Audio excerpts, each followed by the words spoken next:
You're listening to the Make Mental Podcast.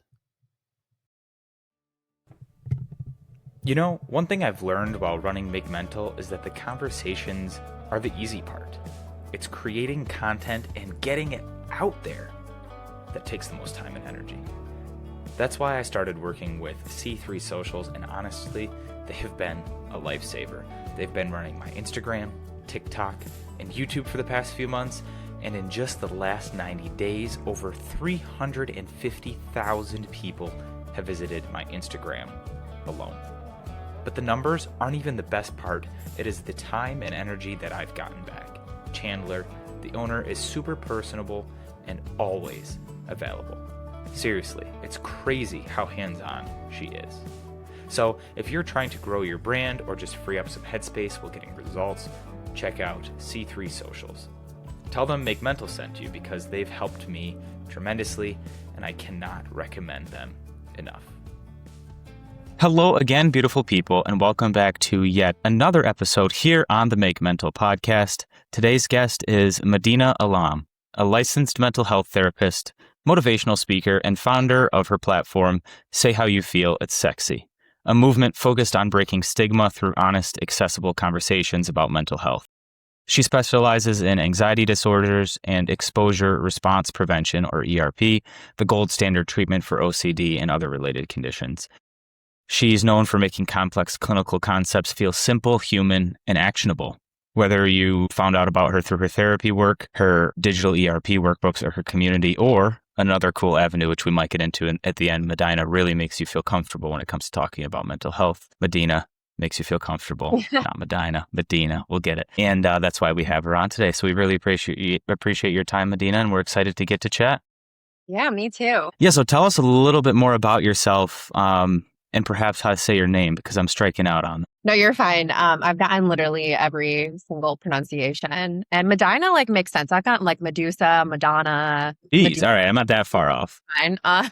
But you said, tell me a little bit about yourself. Yeah, it's interesting because, a lot of times when I do podcasts, that's the first question of what made you become a therapist? And I have I think kind of like a non-traditional story. I think a lot of people get into the field because they wanted to really help people. And of course I want to do that, but I actually wanted to be a lawyer or a judge my life. And I last minute switched to mental health. And it's interesting because before I found exposure therapy, I was actually looking at switching my career path. I was a therapist at the time, but I was just feeling extremely burnt out. So when I learned exposure therapy, I kind of developed a new love for being a therapist and redefining what therapy means and what it looks like. And that's a lot of what I talk about on my platform, and something that I hope to continue to spread knowledge on, because I think a lot of times people think therapy is going and just boohoo, talking about your past and being sad and all those things. But yeah, I run my therapy practice. I do all the non-glamorous back-end stuff, like the billing and the consults. And then I have created a few virtual workbooks that are more accessible to people who might not be able to access ERP or might not be able to afford it. And I'm all about evidence and research when it comes to therapy.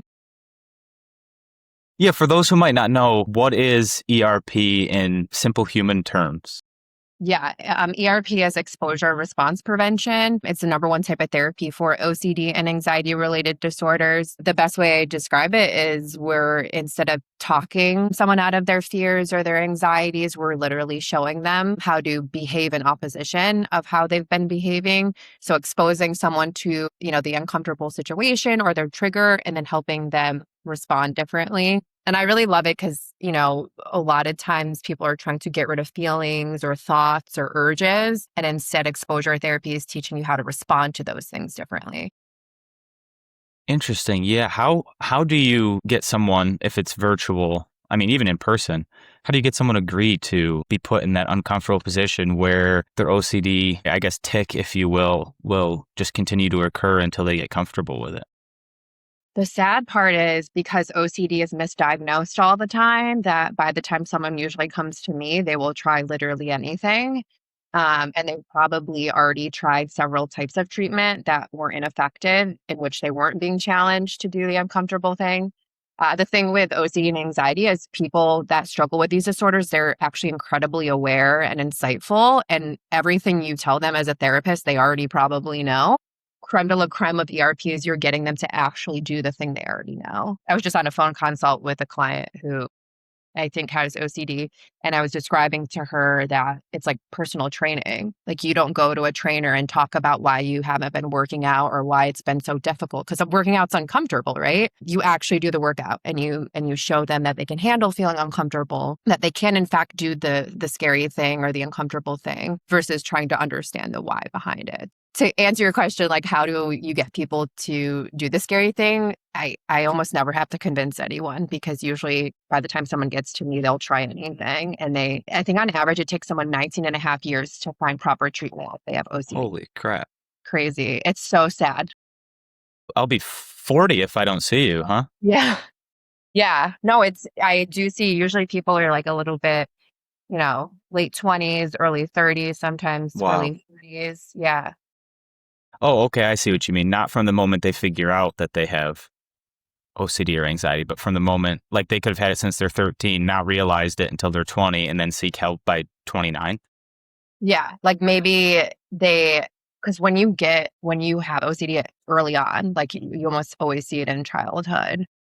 So typically, like this woman that I was talking to, she told me when she was younger, she would worry that terrorists would come into her house, which is a very peculiar thought to have as like a 5-year-old, right? And so we would say that's like technically when she probably should have been diagnosed. Wow. And she's been to all these therapies. She's like, I'm trying everything. I just signed up for hypnotherapy. So yeah, I think people, they know that they have to do the scary thing. Like someone with OCD, like they know that they're avoiding, they know they need to do the uncomfortable thing, but they need someone to challenge them. And I think that, it's a certain personality type to be able to challenge someone and to get them to do the hard thing because as therapists, we're taught, give them comfort, make them feel better. ERP, like being a therapist in ERP, you're doing the opposite. Yeah, I mean, you hit the nail on the head. Our saying is get comfortably uncomfortable. That's kind of our motto at Make Mental, right? In terms of sharing your story, it's not always comfortable for I'm sure you or other guests that are on, but in doing so, it helps other people, but it helps you in the end. Like you said, it kind of, sometimes reliving a moment or a certain event is not fun, but at the end of the day, it's another step forward saying, okay, I can talk about this. I can handle this. I can get through this. It's a lot of I cans instead of I don't knows or I can'ts. And I think from a standpoint of that, if you're thinking about, now that you know a little bit more about ERP, if you're thinking about what it is and you think you might be ready, I encourage you to just check it out. You don't have to go off the deep end. Just look it up a little bit more. Do your own research. Find a person that works for you and maybe give it a chance. But it's interesting you said oftentimes, early on if you have OCD and you referenced a client who thought about terrorist attacks at 5 years old, right? Like you should be thinking about snack time and nap time at 5 years old, right? And in elementary school. I thought my OCD started when I was in middle school, but now that you mentioned it, I could probably pinpoint it earlier for the first time, which is I say kind of cool because I'm a mental health nerd, but it's cool in a sense that I'm becoming much more aware. Like you mentioned, I feel like I'm very aware, but now I can go even further. When I was about that age, I used to annoy the crap out of my family because I used to have to say I love you before I went to bed. Because as this young, if I died in my sleep, that's the last thing I wanted my family members to hear. Oh, yeah. And I didn't tell them that until I went to college. They were like, why did you say it all the time? And I was like, well, I was super afraid of dying in my sleep and then having the last thing I say to you guys not be I love you. And I never thought about that as like OCD up until it started to be, until I got the language, right? Until I had the knowledge. But that allows me to pinpoint it even further, which is kind of interesting because I still, I know I have it, but then sometimes I try to convince myself that I don't, like we all do, but there's no getting around it. The uncomfortable for me, not to go off on a tangent, is like if I walk under a door, not to touch the top of the door frame. Like it sounds so stupid. I'll admit it. But like if I don't, sometimes my body just gets all tight and I panic. Yeah. But I've been able to kind of just, if I stay busy and I'm not thinking about it, cool. Sometimes I walk under, I'm like, oh, you didn't even think about it, dude. Like, cool, good for you. But then there are times where like, I'll get into bed, and if I don't do it, I have to get back out of bed, do it before I can go to sleep. What are your thoughts on that? Why? Here, we'll pick on me and no one else for a second. Why do you think it is that when my brain is busy and I just forget about it, I don't even care, but then all of a sudden when my brain has time to breathe, all of these OCD things come back in?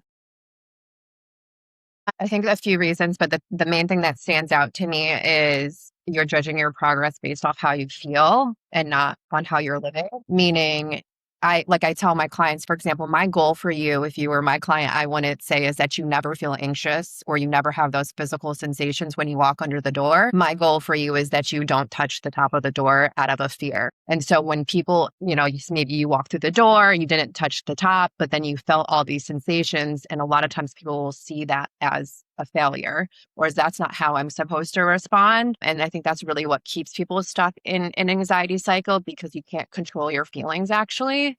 You can't control your sensations, your thoughts. You can only control your response. And then, anxiety, the other part of it is anxiety hates action. So if you're off living your life, I always say the best exposure is that you live your life despite it feeling uncomfortable.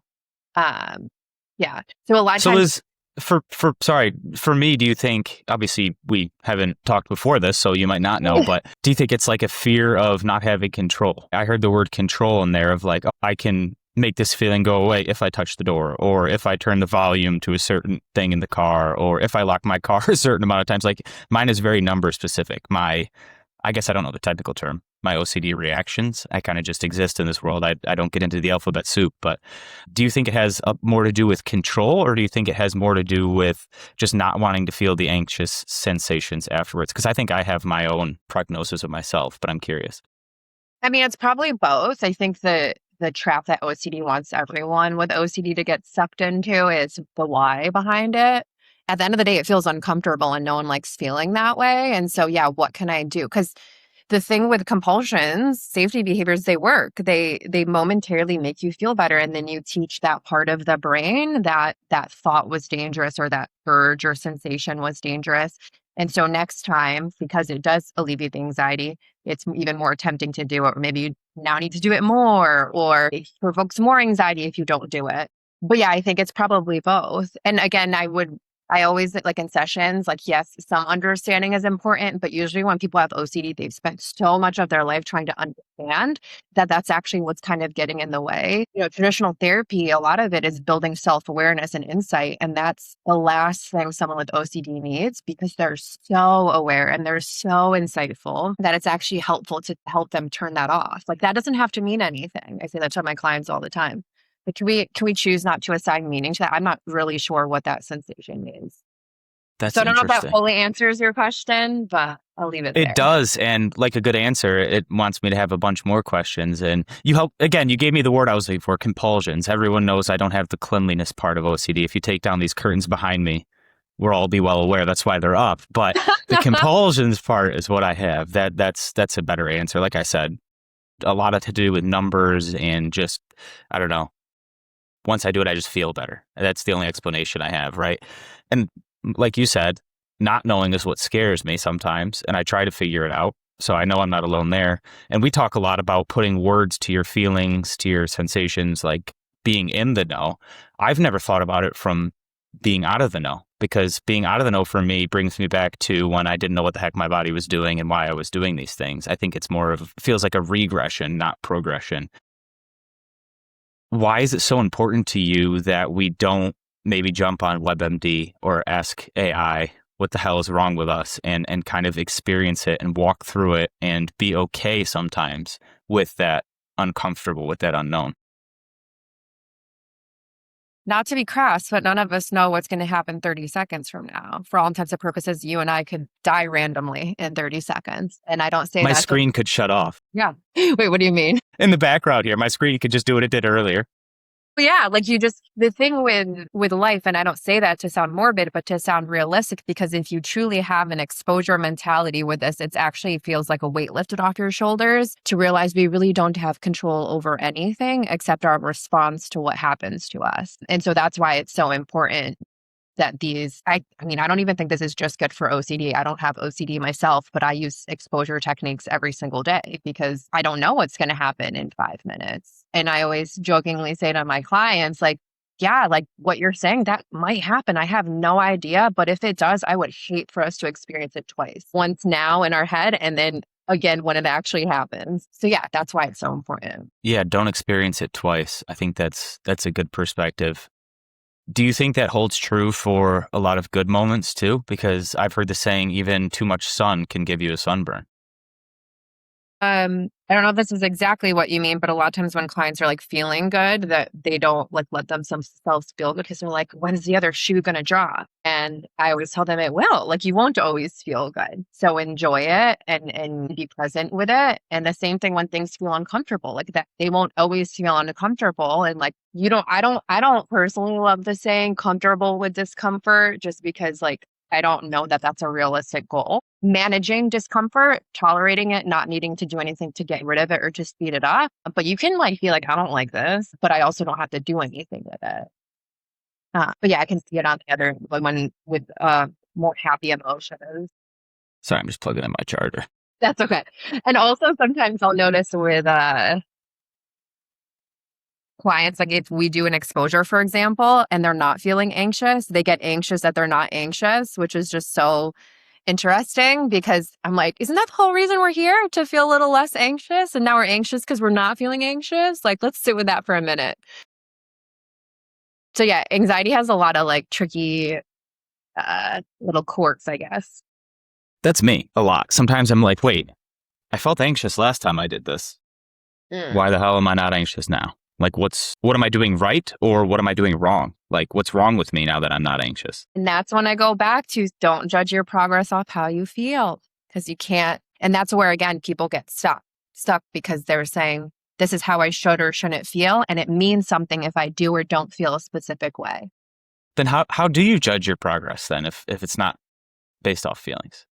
How you live your life. So am I still going and enjoying the birthday party, even though maybe I feel like my heart is racing a lot, right? I can't stress this enough and I think this is the other downfall with just a lot of therapy in general is we convince people they can change their thoughts, their feelings, just be positive, right? You can control your sensation. That's where a lot of people get into like having panic attacks. They're trying to control or anxiety attacks are trying to control their sensations. You know, such a big thing I teach clients is just simply telling themselves it's okay to feel anxious. It's okay that this makes me nervous. I don't need to do anything to change that. Yeah, people are spending way too much time trying to control those things. You literally can't. It's like research backed. You can't control those three things. Say you're in the middle of an anxiety attack, and I guess is my to that question, does it cover all bases? Is that a blanket statement, or is it like if you're in a panic attack, okay, it's okay to be here right now and exist, or okay, it's okay to be right here. How can I slowly get myself out of it? Well, let's do this because panic attack and anxiety attack are different. Can I go through the difference? Yeah. Yeah, please. Yeah, because it's like there's so much like misconceptions out in the mental health world. Panic attacks come truly out of the blue. So if you ask someone who had a panic attack, they're like, "Oh, I was just doing nothing. I was just like eating my lunch and everything was fine. It just came out of the blue. There was nothing that triggered it." And it typically doesn't last more than 20 minutes and the person literally feels like they're going to die, like they need to escape. A lot of times they wind up calling ambulance, like sweating, like a ton of physical symptoms. Anxiety attack is triggered. So that's when if someone gets like something triggers them and then they start thinking about it, they start thinking, am I going to have an anxiety attack or whatnot? And it's a built up. These people will tell you the anxiety attack lasted for hours or days. So it's a little different. And the reason that I think it is important to understand the difference is because I do treat it a little differently with anxiety attacks because the person probably thought themselves into the high level of anxiety. I would teach them how to stop ruminating, which is a whole nother concept. If you want, we can go into it. With panic attacks, I actually find this, I don't know if there's research behind it. I want to look into it, but I find a theme when someone has panic attacks, they'll typically tell me, I was never really that anxious. And then all of a sudden I started having these panic attacks. And if we dig a little further, there's a lot of emotional inhibition or emotional suppression that I see with individuals who come in for panic attack. And my thought process is, you can convince yourself mentally that you're fine a lot like easier than your body. So I think these people, they've been pushing their emotions down their whole life. And then eventually it comes out as a panic attack. And so I work on a lot of emotion identification with those individuals. Yeah, the mind-body connection, I think, we talk about it, but obviously we don't. And when I say we, I don't necessarily mean you, but the average person doesn't really understand what that means, right? We can say, oh, it just means what I eat and then go to the gym and then how I tell, like you said, how I tell myself I feel. Well, that's not true. You could your body could be sick and your brain could say, no, I'm not sick, and you can go do what you want to do, but eventually it's going to catch back up to you. That's what I think I heard. And again, I try to break it down because a lot of times our listeners don't necessarily get into the nitty gritty. They just kind of go on surface level mental health and convince themselves that they're good or they're not good or misdiagnose or self-diagnose. I mean, there's so many different things that we could go through, but I guess what is one common denominator that if someone were in your office struggling with OCD, what is, I guess, the most common thing you hear from them? They just say, Madina, I'm X, Y, and Z. I hate that I'm this way. Mm. And I think that's the exact problem. So I tell my clients actually all the time that you're already at the goal, because the goal is not that you don't have these feelings you say you hate so much. The goal is that you stop trying to get rid of those feelings. So I always tell my clients, how many times am I going to say that this podcast? But I do say this to my clients a lot, which is you're not here because of anxiety. You're here because you're trying to get rid of your anxiety. You're trying to understand your anxiety. Anxiety is not the issue. It's that you have a poor relationship with your emotions. Is that why oftentimes people give personalities and names to their emotions so they can start to figure that out? Is that something you believe in, or is that something that sometimes doesn't go well? I think with so much information out, like there's a name for everything. And I truly think we actually over pathologize. Like sometimes if I go on my TikTok live, like people will be like, what is, and then they'll say like this random term I've never heard of. As a licensed professional, right? I'm like, what is this term, right? And I'm looking it up and I'm like, I know a lot of people don't like the word normal. I actually use it kind of regularly because I do think we need to normalize like the human experience. And like a lot of these terms are just the normal human experience. Mm. And again, because we've said, oh, I shouldn't feel that way, or I should always have a regulated nervous system, or things shouldn't impact me. We've created this society where now everything's an issue, and that's actually the issue. Bingo. I couldn't agree more. And I catch myself in that cycle all the time of like, I walk a thin line. Obviously, you probably walk a thinner line being a professional in the mental health space, but I walk a thin line in terms of what content we share and how we word things in our posts, because you don't want to throw blanket statements. Like, I realize that the mental health experience is individual, but at the same time, at what point is it just, yeah, I was sad today and humans are allowed to be sad? Or, okay, I've been sad for a week because someone passed away, a month because, like, you're allowed. It's okay. If it's been 3-4 years, again, that you've been depressed or sad rather, I would consider calling it depression and getting some help. But if you wake up 10 times a year feeling ridiculously tired and sad, you're not broken. You're a human. Like, just go rest, sleep it off, do something you enjoy. You don't all of a sudden have, again, I'll use this in air quotes for people listening, a label. You don't have a term that goes with it. You're just freaking sad. And on the opposite, you're just happy, right? Some people are just happy, and that's a human experience. And I really appreciate that point, because like I said, I catch myself in that space a lot of, when are we just human? Like, am I actually, like, I know I have OCD, but like at some points, like, yeah, I can straighten up some things and put them in order, but that's just me being a human and liking things neat. Yeah. Walking under a door and touching a door frame is what teenage kids do when they're growing. I'm not grown anymore. Right. So that's a problem. Like, there's two separate buckets. Yeah. How do you help your clients understand what is just being human versus, okay, yeah, we need to focus on this, and when this feeling arises, we'll help you get through it? Is it excessive and time consuming? Those are two like terms I like to remind people, because especially when people have OCD, they're like, oh, this is my OCD, this is my OCD. And it's like even the touching the top of the door. If you are my client, I want to hate if you did that every once in a while, right? Because a lot of times with OCD and anxiety, it's like, oh, I wasn't supposed to do that. And now I'm perseverating on the compulsion that I did that took 2 seconds, which, we want to like scale back on that. But then if I spend 3 hours ruminating on how I'm so messed up because I still do that, then we've kind of defeated the purpose. Everyone technically does compulsive behaviors, right? I think I can't do anything in my day without thinking about one of my clients, because I do compulsive type things, but it's not excessive and time consuming, which is why I don't have OCD, right?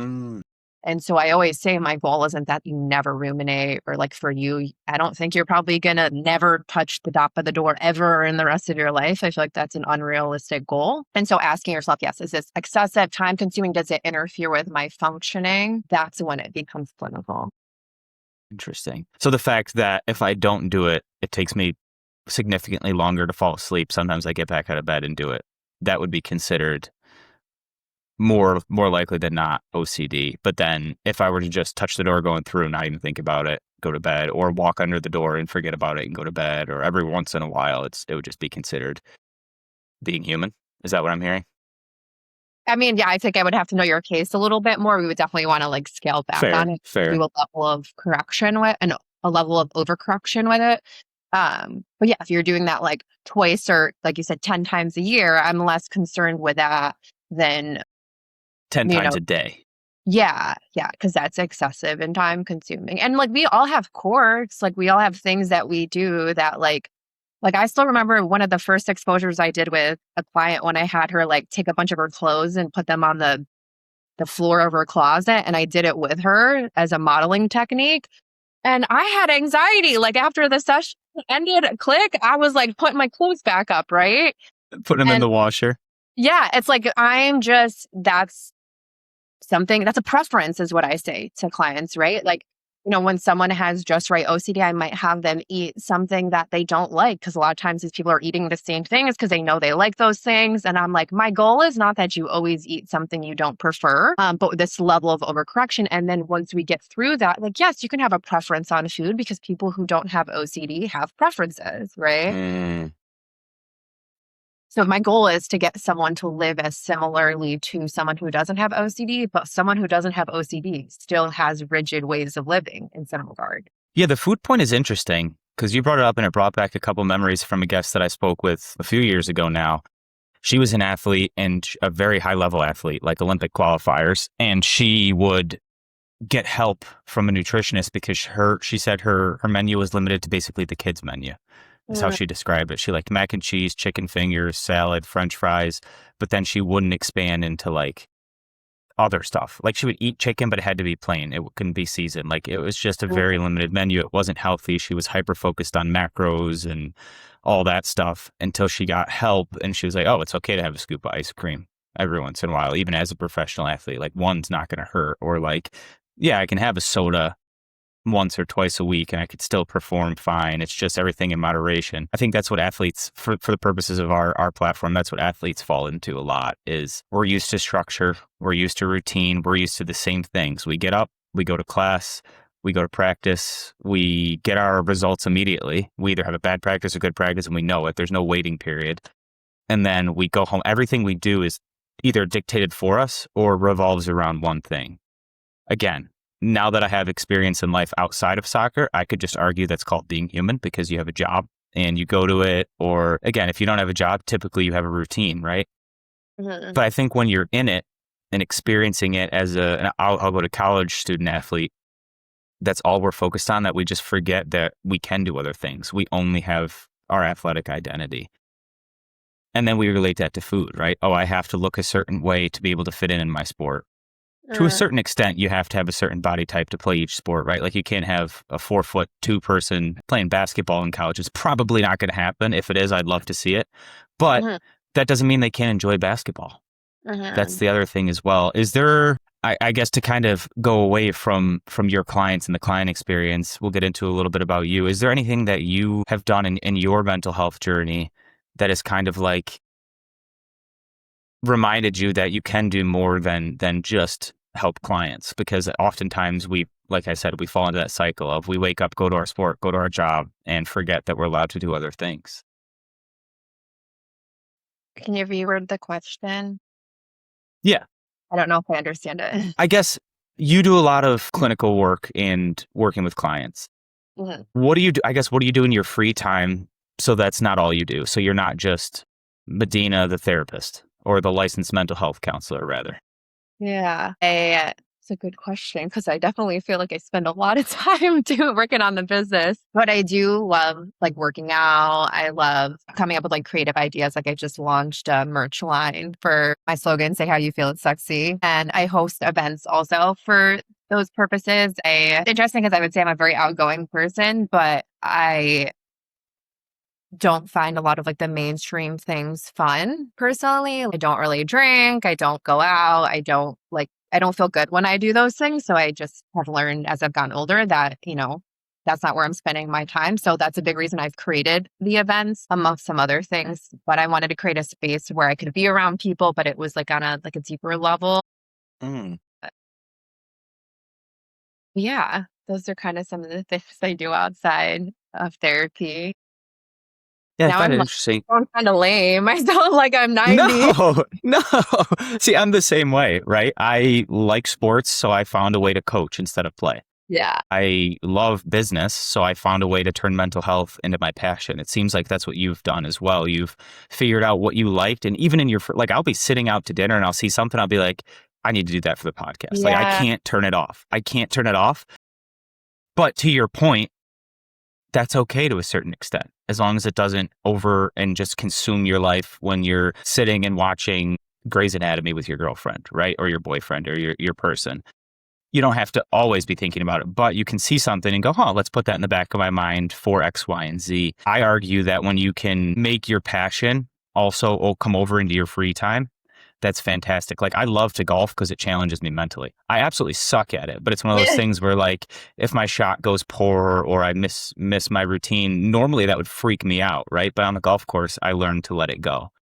I think that's why I love the game. And again, it's understanding yourself to the point of, again, I don't like the word comfortability because I like comfortably uncomfortable, even though you don't. I still like it. But to the point of, you know yourself well enough to know, okay, I don't always have to be perfect. And I think that's the struggle. And again, that's golf for me. Out of the things you listed, is there anything you're okay doing where you're like, yeah, I freaking suck at this, and that's okay? Because we don't see it you have a following, we don't always see it on your platform. We usually see the highlights, as we should, right? No one wants to post failures, but I'm curious if you're okay sharing maybe a failure or a time that you're just like, yeah, I suck at this, but I do it all the time because I freaking love it.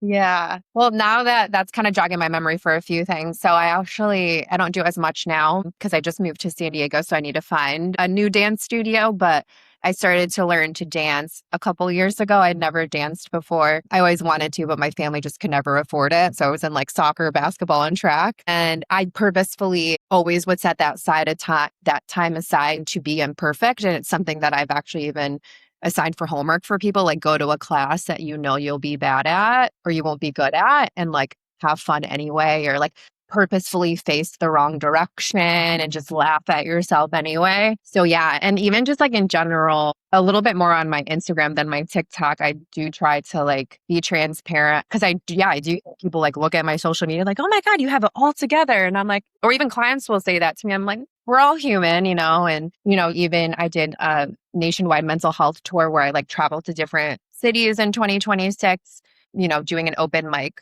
mental health. So like basically anyone could go up there and share a part of their story. And it's a lot of work to like host events, especially in, cities where you don't know anyone. And then running my private practice on top of it. And I chose to not do my last stop in New York. It was supposed to be actually 3 days ago. And I posted about that. I posted, that choosing not to go was actually the harder decision because it meant like for me, I had to like sit with the fact that I had to like quote unquote quit something. But that if I was being honest with myself, like the reason behind doing it, it wasn't the reason I started it. It was more so like trying to prove something to myself than to actually continue to destigmatize mental health, which I don't think is a fair reason to like host an event. And so, yeah, those are definitely some things that I try to purposefully let myself be a human.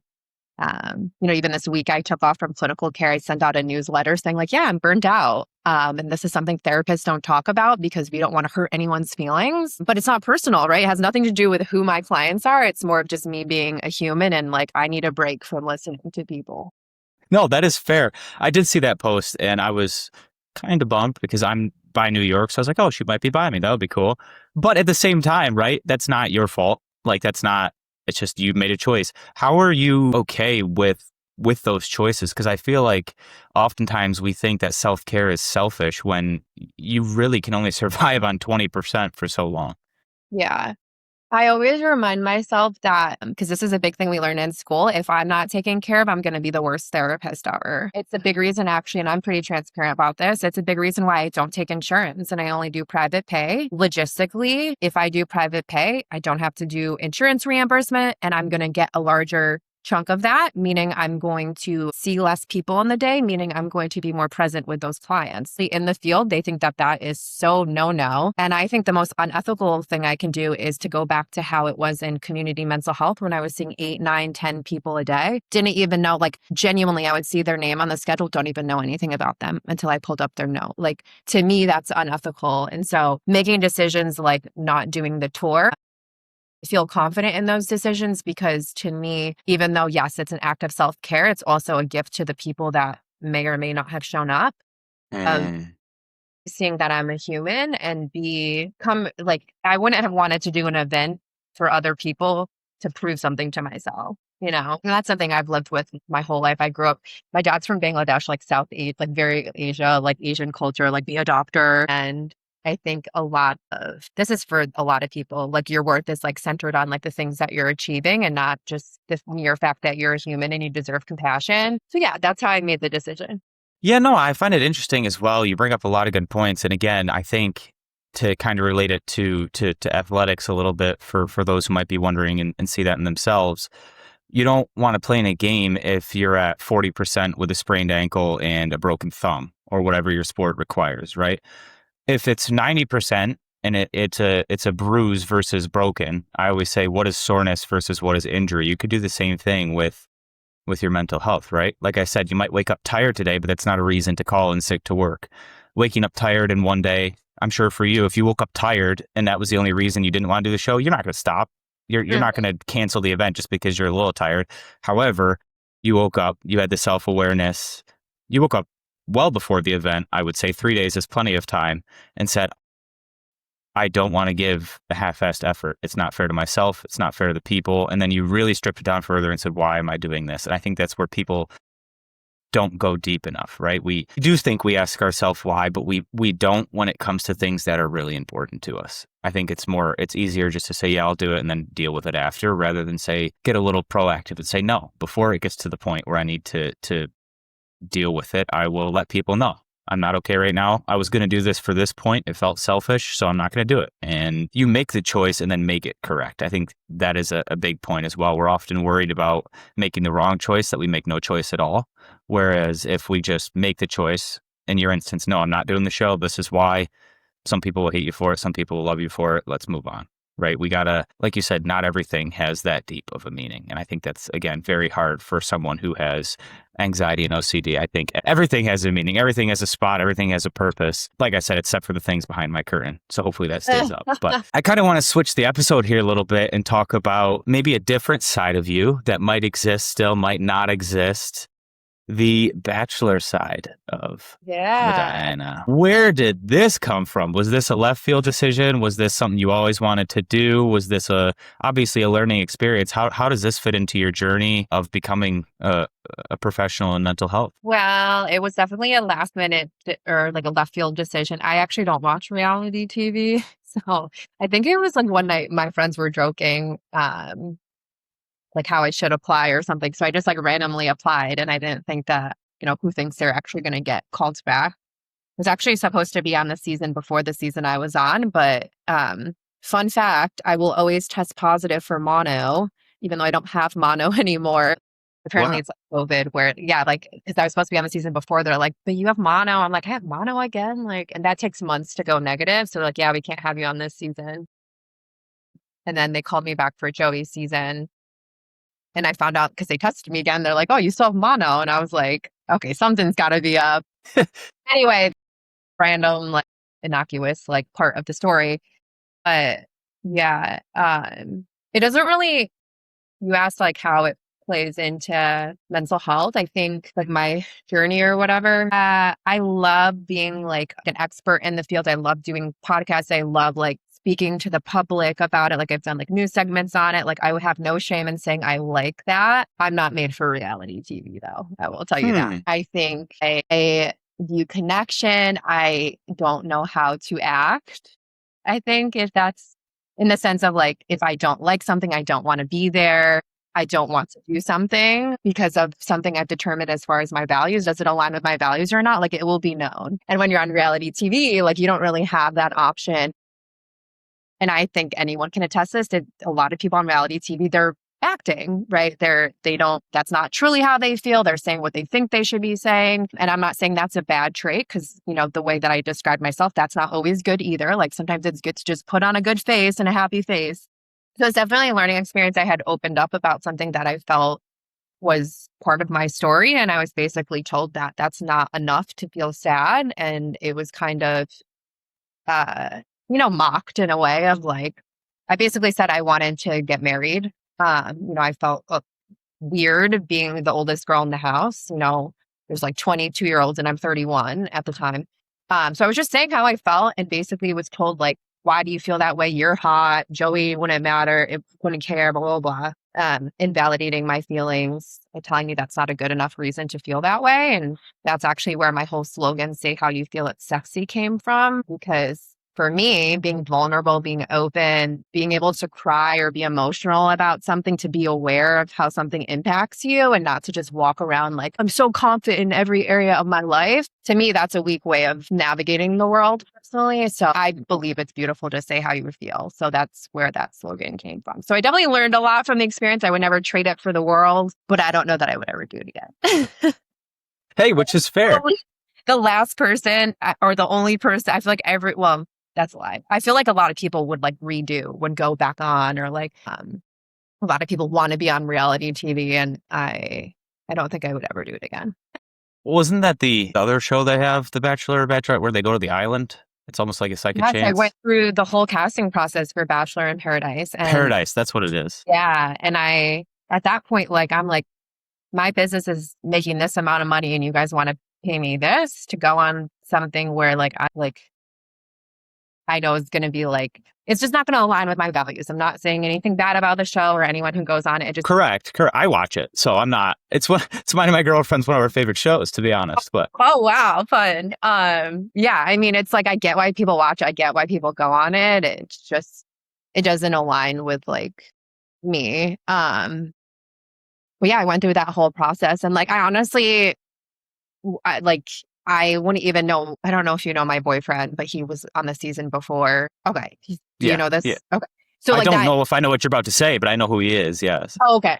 So I will forever be grateful for that experience, because if I never went on there, I probably would have never met him.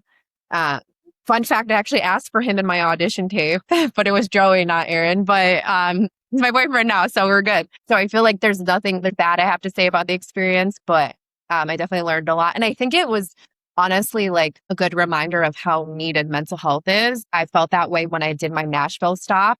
I had a really hard time selling tickets there, and it was very stressful, but it was a reminder that there's still such a stigma with saying how you feel, being vulnerable, being open. As much as we want to say we've come so far with mental health, I really don't think we have.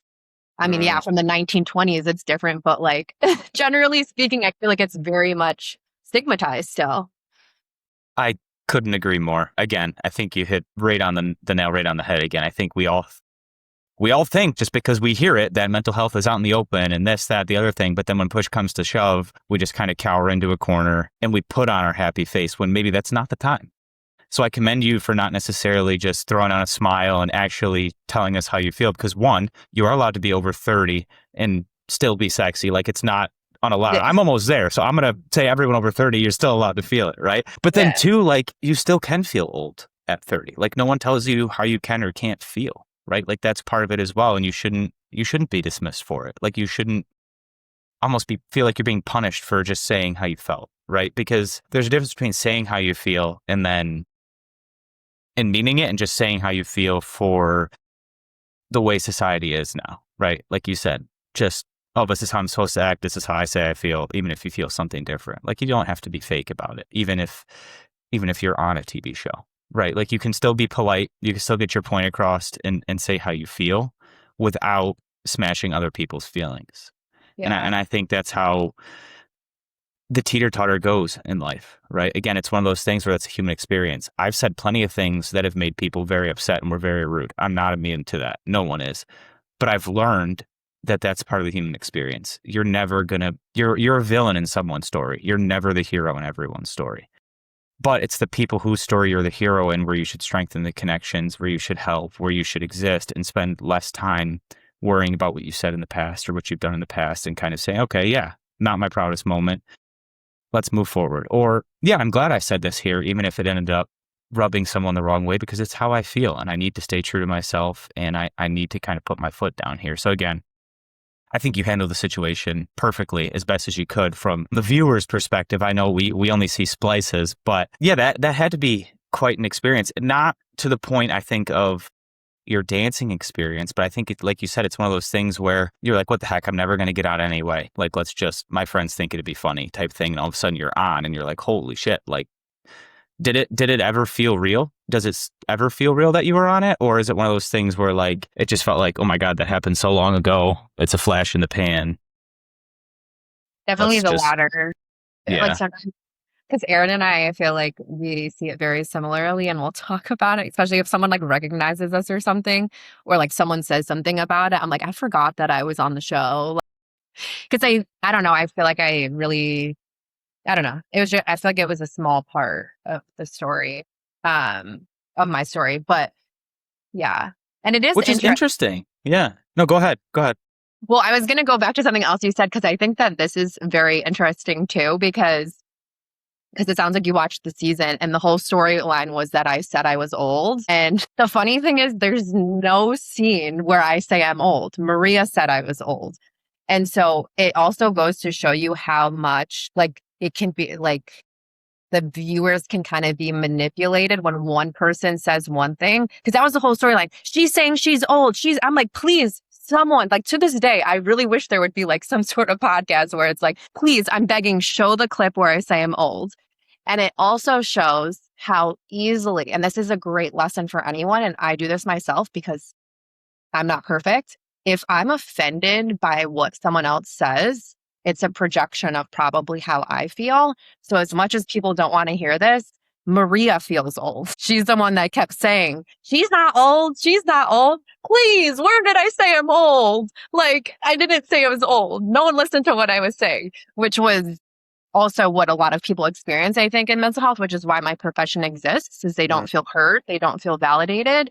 Validating a feeling, and people can do this to themselves too. You said it, you did it really great earlier. You're like, oh, like it's okay that I feel this way. It makes sense I feel this way. We don't do that to other people and we don't do it to ourselves. And when you don't validate your feelings, it's impossible to move to the logic part. So that's why if you're ever arguing with someone and you feel like it's back and forth, it's probably because you didn't validate their feeling. Or if you're even arguing with yourself, you didn't validate your feeling because you couldn't move to the logic. But anyway, I say all that to say, because I was like, I have to go back to that because everyone's always like, you're not old. I'm like, I didn't say I was old. I just said I feel pressure to get married. Like, that's all I said. But yeah, it's like, and you feeling, it's like I'll say, so I don't go on too much of a tangent, is No, you're okay. feeling a specific way. Like, and I think that's why I think reality TV is not for me, is your feelings are always valid. I tell my clients this no matter what. Even if you know it's stupid, right? The feeling of anxiety you get with the over the head door thing, that's valid. Is it logical? No, but it's valid. Same thing with me. I wasn't sitting there like, obviously, yes, I have time. There's plenty of people out there, whatever, right? And my feeling is still valid, right? And so I think that's where societally we still struggle, because we think that our feelings have to make sense, and our feelings almost never make sense. Our feelings are from the past. They're like reminders to try to protect ourselves. So they're almost never logical, actually. They're protections. Yeah, I find that interesting. My little, you're probably like, I don't even know how to respond to that. No, I mean, I have another hour's worth of questions. Obviously, we can't do that, but I'm just thinking, like, from a standpoint of where you said we're easily, I'm not gonna say manipulated, we're easily influenced based on what we see, right? Mental health world's not immune to that. there's a reason why certain things show up on your algorithm again and again and again, because you've clicked on them, or to your point, you feel that way. So that's what it's going to show you, to try and either invalidate or validate your feelings, to get you to make an opinion. You have to fit in a box, right? It's like a library. You have to be in some sort of category. And if you fit into more than one, the algorithm's like, and then tries to direct you back to it. Or it's every single group, but different groups of individuals or cultures or societies try to put you into something. Mhm. When in reality, we're human. We're 8,000 different categories slammed into one. One day I feel like an athlete. One day I feel like a video gamer. One day I feel like a podcast host. Like who's to say I can't be all three, right? But in order to, again, air quotes for people listening, to make it, you have to fit in a box and just put your head down and go. I think it was very important that you said, like, no, you're allowed to feel the pressure to want to get married, but also, like you said, when did you say you were old, first of all? But we heard that you said you were old. So it's like, you're allowed to feel old and the pressure to get married. You're allowed to feel young and the pressure to get married. You're allowed to feel old and want to date. Just exist. Like, it's more complicated than it has to be. Is that something that you tell your clients or you believe in, is like, it doesn't have to be that complicated? Is like simplicity better, or are some things important to get into? Because a lot of our discussion has been like, yeah, your feelings are valid, but it's not that deep. Or when is it deep, I guess, is my question. When is it like, okay, like this feeling truly matters. I need to put my foot down and stand for it, like you did. If that makes sense. When it's not, so like, yeah, if I'm understanding the question correctly, like a feeling with OCD, for example, that might be aligned with something that's illogical, that might be something I say, let's not put too much meaning to it. But if it's something that matches the logic, if the feeling matches the logic, then let's talk about it. Or if it's something that, again, isn't excessive or time consuming, what's a feeling matching logic example? Because I think I understand, but I want to make sure. So, for example, I had this client who has OCD, and she was overseas, and there was like actual bombings going on, and she was having a hard time sleeping. The bomb alarms were going off, and she's like, but I don't want to leave because that would be my OCD telling me to leave. So I actually had her do 2 columns, one with thoughts and feelings and then one with facts. And I had her write down thoughts and feelings and then the facts of the situation. And the facts matched the feelings in the sense of it would make sense and be very reasonable to be waking up in the middle of the night terrified because there's actual bombs going off, right?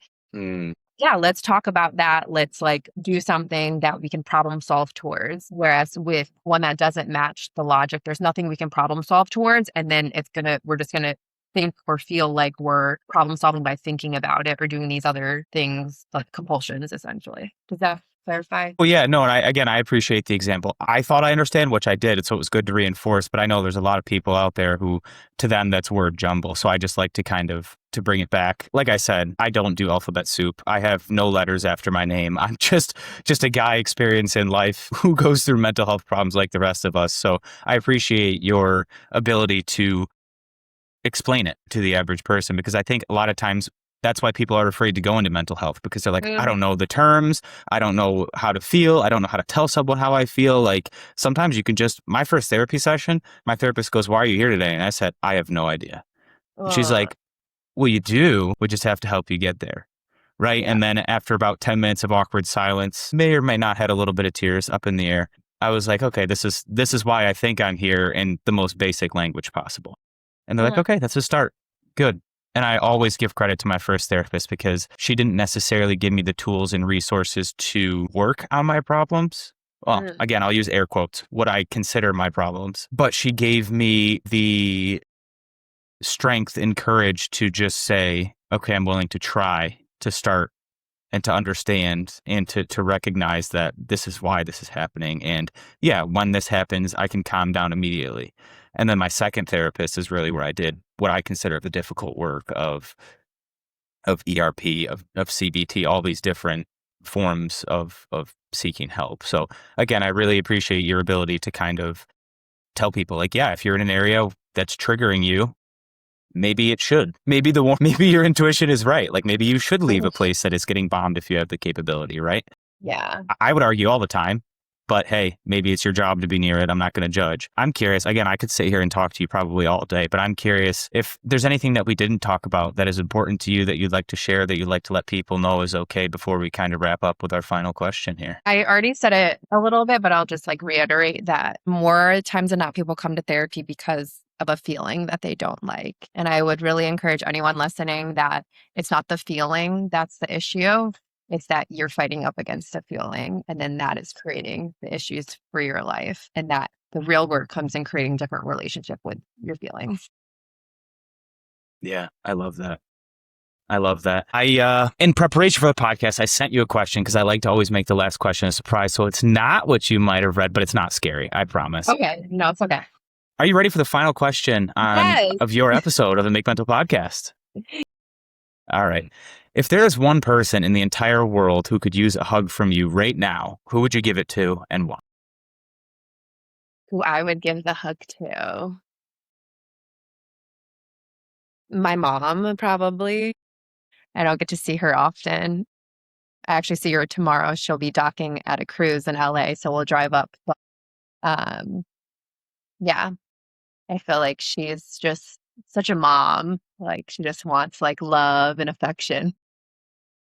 Yeah, I get that. And I hope when this episode comes out, she really feels that. I hope you get to give her a hug tomorrow. And then when this episode goes out, she feels that hug again that you are going to give her in the future some weird way, if that makes sense. Yeah. She's going to feel the hug that you give her tomorrow. Of beyond. course. Yeah. But no, we really appreciate your time. If someone really connected with you, where can we find you on maybe social media or on Google? Yeah. Dina Lene on TikTok and Instagram. And then my website is mentalhealthissexy.org. Hey, easy enough to find. Go get yourself some merch. Give her a follow. It's fun to follow the journey of someone else, right? Someone that you see yourself in. So if she's resonated with you at all, give her a follow. Maybe she says something on Instagram, social media, her website that encourages you to start your mental health journey. And who knows, it could be with her. So we really appreciate your time, and we're looking forward to seeing what your business does and all that you accomplish.